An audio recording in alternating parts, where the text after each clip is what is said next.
अच्युतं केशवं कृष्णदामोदरं रामनारायणं जानकीवल्लभम्। बहुत सारे लोगों की ऐसी शिकायत रहती है कि भगवान उनकी सुनते नहीं हैं। बहुत सारे लोग ये भी कहते हैं कि भगवान का शायद कोई अस्तित्व ही नहीं है। बहुत सारे लोग बहुत दुखी होते हैं, बहुत परेशान होते हैं, जीवन में उनके बहुत सारा कष्ट होता है और वो भगवान की शरण में जाते हैं। और जब भगवान उनकी नहीं सुनते हैं, उनके कष्ट दूर नहीं होते हैं, तो उन्हें ऐसा लगने लगता है कि शायद भगवान है ही नहीं, क्योंकि उन लोगों के कष्ट दूर नहीं हुए, उनकी परेशानियां दूर नहीं हुई। जो उन्होंने भगवान से मांगा था वो उन्हें मिला ही नहीं। लेकिन हम कभी ये नहीं सोचते हैं कि हम भगवान से जुड़े कब थे। अभी आपने देखा होगा कुछ लोग हैं, उनका आज एग्ज़ाम है, सुबह खूब धूप बत्ती अगरबत्ती, ये मंदिर वो मंदिर, इसके दर्शन उसके दर्शन सब करके जा रहे हैं। और जब कुछ नहीं था तो कहीं कोई नाम नहीं उनका, या उनकी याद भी नहीं, पता लगा नॉनवेज भी खा रहे हैं, सब कुछ कर रहे हैं, उल्टे पुल्टे काम भी कर रहे हैं, तब उन्हें भगवान नहीं याद आते हैं। लेकिन जैसे ही मुसीबत पड़ती है, जैसे ही जीवन में परेशानियाँ आती हैं, लोगों को भगवान याद आने लगते हैं, भगवान की शरण में जाना शुरू कर देते हैं। क्योंकि देखिए, भगवान एक परमपिता परमेश्वर जैसे हैं। बच्चे जब परेशान होते हैं तो माँ बाप की तरफ जाते ही जाते हैं। गलत नहीं है उनका भगवान की तरफ आकर्षित होना या भगवान की तरफ जाना, लेकिन भगवान से ना जुड़े रहने के कारण उनके कार्य पूरे नहीं होते हैं, उनके जीवन में जो परेशानियां हैं वो ख़त्म नहीं होती हैं। परमात्मा संकेत देते हैं, कई तरह से संकेत देते हैं। आपको जीवन में कुछ करने के लिए संकेत देते हैं, जीवन में आगे बढ़ने के लिए संकेत देते हैं, आपको अच्छा बनाए रखने के लिए भी वो संकेत देते हैं, हमेशा संकेत देते रहते हैं। और उनका संकेत अगर आप जीवन में समझना सीख गए, भगवान की भाषा सीख गए, भगवान के संकेतों को सीख गए, तो जीवन में कोई कष्ट होगा ही नहीं। कष्ट होंगे भी तो बहुत ही नाम मात्र के होंगे, क्योंकि आप देखिए, जीवन में सबसे ज़्यादा कष्ट वहाँ होता है जहाँ सबसे ज़्यादा मोह माया होती है, और जहाँ मोह माया ख़त्म हो जाती है वहाँ कष्ट ख़त्म हो जाते हैं। इसका अर्थ ये नहीं कि आप जीवन में सब कुछ छोड़ दीजिए, परिवार छोड़ दीजिए और संत महात्मा बन जाइए, वो तो बहुत आसान होता है। जीवन की जिम्मेदारियाँ लेते हुए, जीवन की जिम्मेदारियाँ संभालते हुए, परिवार की जिम्मेदारियाँ संभालते हुए भी अगर हम अध्यात्म से जुड़े रहते हैं, अध्यात्म की तरफ बढ़ते हैं, वो सबसे बड़ा कार्य होता है, सबसे बड़ा कर्म होता है।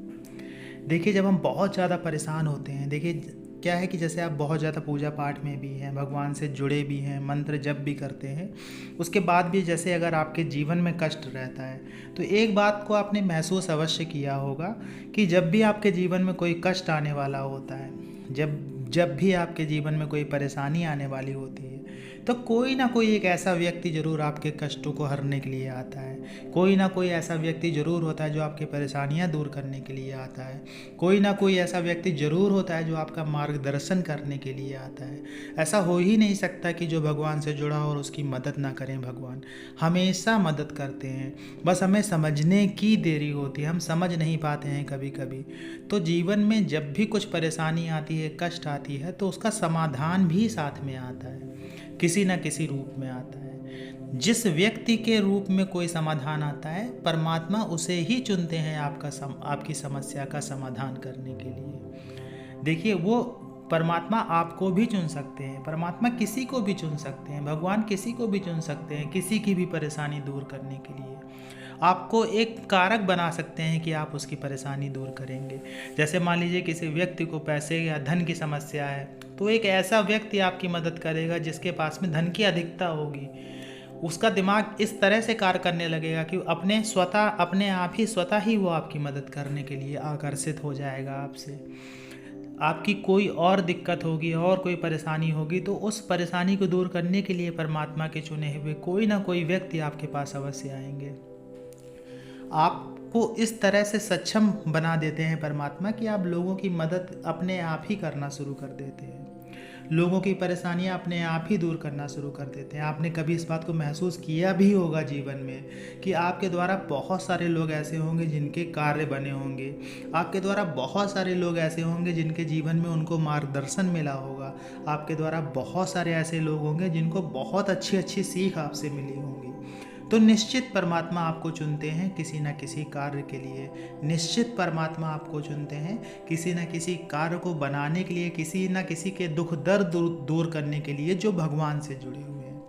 लेकिन जब हम भगवान से नहीं जुड़े होते हैं तो सोचिए, जैसे मान लीजिए भगवान से जुड़े ही नहीं हैं, अब आप मंदिर में प्रसाद चढ़ा रहे हैं, कहीं भी प्रसाद चढ़ा रहे हैं, लेकिन उनसे कोई जुड़ाव ही नहीं है, उनसे कोई लगाव ही नहीं है, तो आप खुद सोचिए प्रसाद कौन लेके जाएगा? कौन से देवी देवता आएंगे जो आपका प्रसाद लेके जाएंगे? आप क्या सोचते हैं कि भगवान उस प्रसाद के भूखे रहते हैं? आप खुद सोचिए, क्या भगवान को उनको बहुत बहुत सारा प्रसाद चाहिए तभी वो प्रसन्न होंगे? भगवान प्रसाद के भूखे कहाँ होते हैं? भगवान तो भूखे होते हैं भाव के। जब तक हम उनसे जुड़ाव नहीं रखते हैं, जब तक हम उनसे लगाव नहीं रखते हैं, जब तक हम उनसे जुड़ते नहीं हैं, तब तक वो कैसे सुन सकते हैं? आप खुद सोचिए। आप कभी उनसे मिले नहीं, जब आपको परेशानी आई तब आप उनसे मिलने जा रहे हैं। आपने कभी उन्हें याद नहीं किया, जब आपको परेशानी आई तब आप उन्हें याद कर रहे हैं। तो सोचिए कैसे भगवान आपसे जुड़ जाएंगे।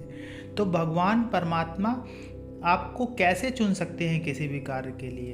तो जब आप भगवान से जुड़ते हैं, जब आप भगवान की सेवा करने लगते हैं, जब आप भगवान को भोग प्रसाद धूप दीप मन से अर्पित करने लगते हैं, मंत्र जप करने लगते हैं, ध्यान करने लगते हैं उनके, तब आप उनसे सही मायनों में जुड़ना शुरू हो जाते हैं। ये कोई एक दो दिन का खेल नहीं है कि आज आप बैठे मंत्र जप किया और कल आप उनसे जुड़ गए। जुड़ भी सकते हैं, ऐसा नहीं है, असंभव कुछ नहीं है जीवन में। लेकिन तपस्या ही आपको भगवान से जोड़ सकती है। एक दो दिन का खेल नहीं होता है। ऐसा नहीं कि आज बैठे कल बैठे और परसों आप सोचो कि नहीं हम तो कुछ जुड़ ही नहीं पा रहे हैं, हमें तो कोई आभास ही नहीं हो रहा है, हमें तो लगे ही नहीं रहा है कि भगवान है कि नहीं है।